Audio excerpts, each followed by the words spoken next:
നമ്മുടെ ആരോഗ്യ സുരക്ഷയ്ക്ക് സർക്കാർ എത്ര ശ്രദ്ധ നൽകുന്നു എന്ന് നിങ്ങൾ ആലോചിച്ചിട്ടുണ്ടോ? ജനങ്ങളുടെ ആരോഗ്യ പരിപാലനത്തിന്റെ മുഴുവൻ ഉത്തരവാദിത്വവും കൈകാര്യം ചെയ്യുന്നത് ആരോഗ്യ കുടുംബക്ഷേമ വകുപ്പാണ്. സർക്കാർ ആശുപത്രികളുടെ പ്രവർത്തനം, ഡോക്ടർമാരുടെ നിയമനം, നഴ്സിംഗ് സ്റ്റാഫ് ക്രമീകരണം എല്ലാം ഇവിടെയാണ് നിയന്ത്രിക്കുന്നത്.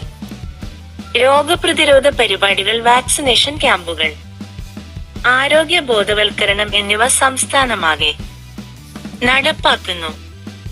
പ്രാദേശിക ആരോഗ്യ സംവിധാനം മെച്ചപ്പെടുത്താൻ പ്രത്യേക പദ്ധതികൾ നടപ്പാക്കുന്നു. പകർച്ചവ്യാധികൾ വന്നാൽ അടിയന്തര നിയന്ത്രണ സംവിധാനങ്ങൾ പ്രവർത്തനത്തിലാക്കുന്നതും ഇവരാണ്. ഗ്രാമീണ മേഖല മുതൽ നഗരങ്ങൾ വരെ ഒരേ നിലവാരത്തിലുള്ള ആരോഗ്യ സേവനം ഉറപ്പാക്കുന്നു. ജനങ്ങൾക്ക് ചികിത്സ ലഭിക്കണമെന്നതാണ് ഓരോ നടപടിക്കെയും നയിക്കുന്ന പ്രധാന ലക്ഷ്യം. നമ്മുടെ ജീവിതം സുരക്ഷിതമായി മുന്നോട്ടു പോകാൻ പിന്നിൽ നിന്ന് പ്രവർത്തിക്കുന്ന ശക്തിയാണ് ആരോഗ്യ കുടുംബക്ഷേമ വകുപ്പ്. Don't forget to subscribe.